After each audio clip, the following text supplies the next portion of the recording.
আসসালামু আলাইকুম, আমি আলামিন। আজকে আমরা XSS বা ক্রস সাইট স্ক্রিপ্টিং সম্পর্কে জানব। এটা কিভাবে কাজ করে, এর কত প্রকার আছে এবং আপনি কিভাবে এটাকে প্রতিরোধ করবেন। চলুন শুরু করি। XSS কি? XSS মানে হলো ক্রস সাইট স্ক্রিপ্টিং। এটা একটা ওয়েব নিরাপত্তা দুর্বলতা, যেখানে একজন আক্রমণকারী একটি ওয়েবসাইটে ক্ষতিকারক জাভাস্ক্রিপ্ট কোড প্রবেশ করাতে পারে। এই কোড ব্যবহার করে হ্যাকার আপনার কুকি চুরি করতে পারে, আপনার অ্যাকাউন্ট হাইজ্যাক করতে পারে অথবা দর্শকদের অন্য সাইটে রিডাইরেক্ট করতে পারে। XSS এর প্রকারভেদ। 1. স্টোরড XSS এই ধরনের XSS সার্ভারে সংরক্ষিত থাকে।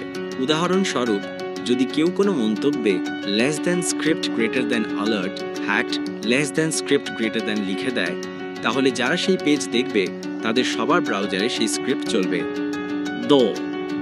রিফ্লেক্টেড XSS এই ধরনের XSS সরাসরি URL বা সার্চ রেজাল্টের মতো জায়গা থেকে আসে।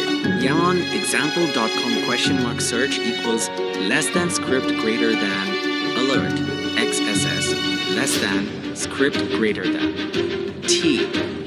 DOM ভিত্তিক XSS এটা সম্পূর্ণরূপে ক্লায়েন্ট সাইড।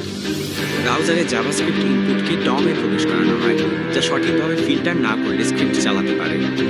লাইভ ডেমো একটি কমেন্ট বক্সে script greater than alert hacked script greater than দিয়ে দেখানো হলো। XSS থেকে কিভাবে সুরক্ষা পাবেন?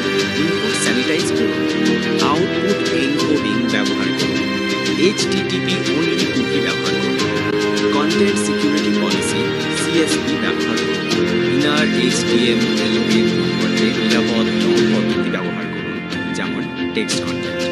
একজন এথিক্যাল হ্যাকার হিসেবে XSS জানা কেন জরুরি? একজন এথিক্যাল হ্যাকার হিসেবে XSS বোঝা খুবই গুরুত্বপূর্ণ, কারণ এটি OWASP টপ 10 এর একটি গুরুত্বপূর্ণ দুর্বলতা।